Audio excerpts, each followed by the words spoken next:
So in case you weren't here earlier, I'm Paul Sanberg, and they've asked me to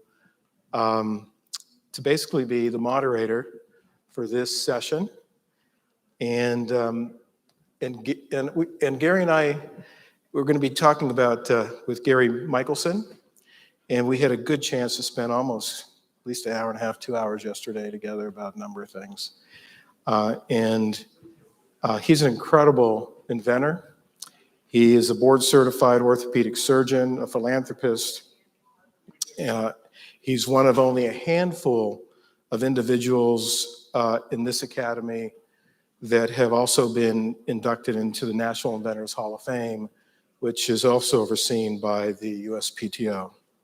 He holds more than 900 issued US and foreign patents, and pretty well all of them are related to spinal disorders. Dr. Michelson's goal was to improve the treatment of his patients, which really drove him to doing spinal reconstruction therapies. And I can tell you, I personally am a beneficiary of his devices, and I thanked him for it yesterday. It was quite interesting. Since then, he has been driven to give back, and today he promotes the power of intellectual property to young inventors, students, women, and people of color, founding the Michelson Institute for Intellectual Property in 2016. And his vision for advancing IP education looks at K through 12 and post-secondary education, often emphasizing the IP education should start as early as the first grade. And it's interesting because we're both pilots, which gives us a different look at some things once in a while and talking about areas of interest between us. And we're both passionate about making sure as many people know and learn the tools of intellectual property and know what to do in case they want to do inventions and they have the opportunity to do so. We're also passionate about the diversity of this that we heard earlier, even during lunch from Paul Rosenthal. So my job really here in the few minutes that we have before the next panel, which you'll be part of, is to ask a few questions. And I know you could go on for a long time, Gary, but so the first question. More than 20,000 people have graduated from your online courses on intellectual property that offers actually a certificate from the National Academy of Inventors, our first certification. And so why is IP education such a passion for you? Well, I think I personally owe a great debt to our own intellectual property system here, which people don't sometimes realize. It encompasses the courts. But for the rule of law and the intellectual property system we have, which is so robust, I never could have stood toe-to-toe with one of the largest corporations in the whole world. They just wanted to take everything I invented and not pay anything for it. So it was the system that protected me. Great. So while you're providing materials, clearly, that are understandable and accessible to non-lawyers and to students, you are also focused on clearly providing this IP to students of all ages and to others. So you recently partnered with several historically Black colleges and universities to provide seed grants to develop IP education components that are missing within the university curriculum. So why is diversity important for you when it comes to intellectual property? I know we had a long discussion yesterday, and I'd love you to tell us what you think on that. Well, when we don't optimize women and people of color into our patent system, and we have not been doing that, we not only cheat those people, we rob society of the benefit of what they would have contributed. And because you referred to the HBUCs, there's a whole nother factor here. And Warren Buffett made this point and a long time ago when I was talking to him. He calls it sort of the zip code lottery. That if he had been born in Somalia, it wouldn't have mattered. how good a fund manager he was, he would have achieved nothing. And there's places in the world today that if you're born a woman, your intellectual gifts don't get to manifest themselves. So I think we have great issues about social equity, but they actually manifest in interesting ways. So if you're born in the right zip code, the number one way that entrepreneurs get started is they ask mommy and daddy to write them a check. In some zip codes, mommy and daddy don't have the ability to write you a check. And so if you're going to try to get something funded, you better have some IP, because you better have something that people are going to trust and fund you with. Good points. So to continue that, I know that you've worked with some universities, and you're passionate also about the University of Southern California. Primarily, I know you're in California, is your place, and to expand IP education there. So the Academy has always had its main thrust in university academic inventorship.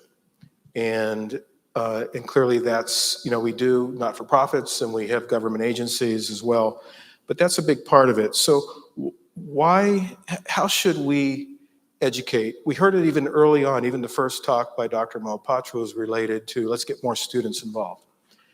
We've done things here about, we've had conferences where we focus, should students have, should the universities invest in the student companies? Should we have equity in them, et cetera? But what should we do? What do you think we should do in educating students with IP? Okay, well, let's start with the obvious.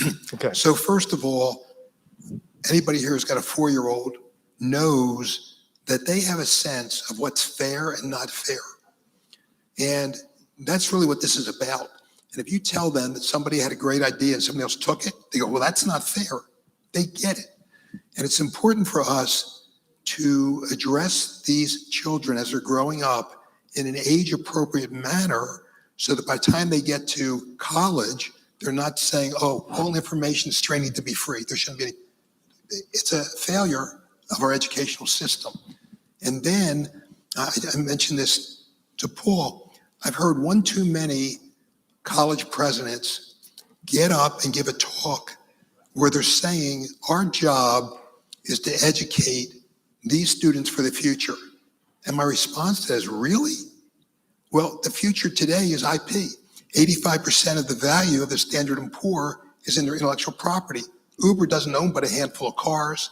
Airbnb doesn't own anything. So what are we talking about? If you're not teaching a 4-credit course in IP and entrepreneurship, you are not meeting your own mission as you've defined it. Good points. One sec.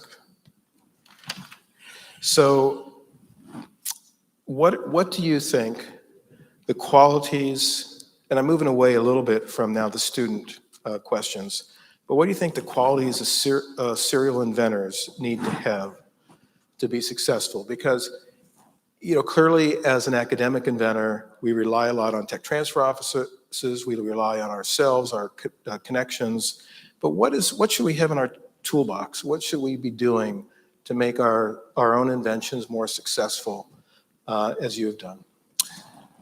I want to give him credit. That was a particularly well-crafted question because he didn't say what do inventors need.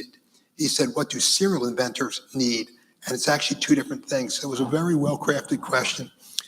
So it's interesting. Serial inventors and scientists, good scientists, share the same exact 6 qualities. First of all, you do need intellect. You need knowledge. You need imagination.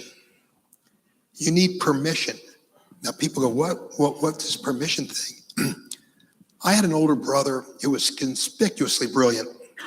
And I think it was his 7th birthday, he got a watch. By that afternoon, I had taken it apart. He didn't appreciate that. And if my watchless brother were here today, he would tell you this story. 35 years later, I'm having dinner with him. And he said, you know what I really hated about you as a kid? He said, the watch. I said, what are you talking about? What watch? He said, remember the watch I got? You took it apart. He said, I wanted to take that watch apart. He said, I just couldn't be sure I could put it back together. So he could not give himself permission to take it apart. And by the way, I'm sure we've all heard about that book that Robert Fulghum wrote, Everything I Needed to Know I Learned in Kindergarten. And his point is that a creative adult is a child that has survived. We've all brought home the little drawing to our mother and said, how do you like this? I've got it for you, Mommy. And she goes, well, is the sky really red? And aren't you supposed to color inside the lines? Well, a whole education of that, and it becomes hard to color outside the lines. It becomes hard to think outside the box. And that's where all the inventions are. Oh, let me finish the list. I apologize. No, So beyond permission, you actually need a level of daring. You need a level of courage, because the gentleman who just won the Nobel Prize in Physiology and Medicine, Jim Allison, couldn't get NIH to fund the research for which he won the Nobel Prize. They said, nah, it doesn't make any sense. It's stupid. We're not going to fund it.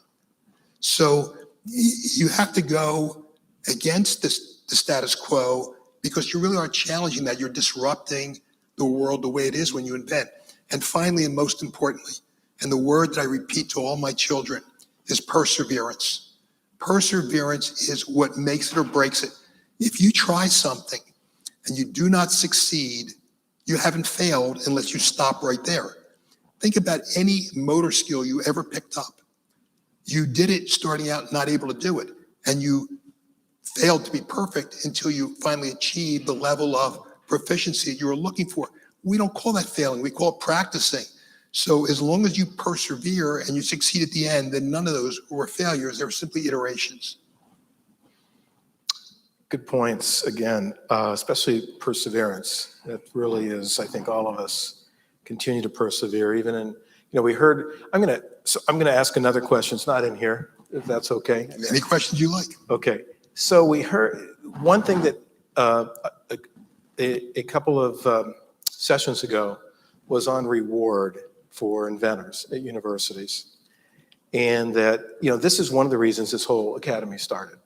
It started to talk about, and our first 3-4 meetings over the years were related to tenure and promotion, to have invention be part of tenure and promotion, and these things should be counted. And that it's a lot of universities, you do it, they're, MITs and these kinds, but a lot of your state universities and others that have leadership that aren't inventors, it's a little tougher. And as leadership changes, what we found over the last 10 years is leadership changes, depending who the leadership is, they may support invention, they may not support invention as much, and depending on budgets. So what do you think they need? Because they're in the publish or perish mode, they're academics. They, get government grants. And you and I talked a little bit yesterday about grants that you provide, for example, and what you think the faculty need. And you just kind of mentioned slightly on Jim's Nobel Prize down there that the NIH wouldn't fund it. So can you kind of comment on that? Because I think that's something to the heart of what the academy is. Well, first of all, you essentially alluded to the fact that under learning theory, that which gets reinforced gets repeated. So it depends on the system of incentives. And that's a problem. And the other problem we discussed yesterday is at a lot of colleges and universities, the people who are making those decisions grew up through the university system. They have never held a real job. I'm not trying to be insulting. They've never been out there working. They didn't start a business. They're not entrepreneurs. They're risk adverse. And a lot of these people say to themselves, as long as I don't make a mistake, I've got this tenure for life. And I've seen that, and it's not a good place to be coming from. And then there's also this idea that academics live in an ivory tower, and we don't want to get our hands dirty. And that is changing. It is changing to the good, and it's changing in a lot of places.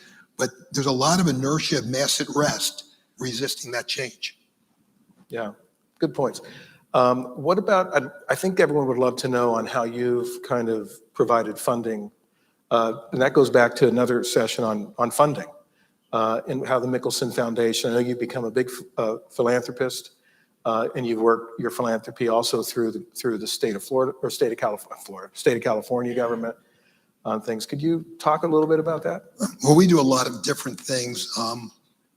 We actually created what's the largest research center on the USC campus. But the thing that Paul's referring to that really is exciting is we made a decision some number of years ago that there was two things that NIH was not funding. They weren't funding young researchers. And I should interrupt myself and say something about that. A gentleman named Bjork did a study on all the people who had won Nobel Prizes in the hard sciences up to about 1980 something. And it didn't matter what age they were or whether they were alive or dead when they got the award. He cared about when they published the seminal work for which they won the award. I think 85% of them were under the age of 35. And Einstein, on his 35th birthday, quipped that if you haven't done it by now, you're never going to do it, which turned out to be prophetically true for him. He had done both his theory of general relativity and special relativity and never achieved anything like that again, though he worked the rest of his life. NIH doesn't fund those people. And the second group of people that it does not fund, which unfortunately overlaps, is they don't fund high risk, high return, non-incremental, leaping research. What do I mean by leaping?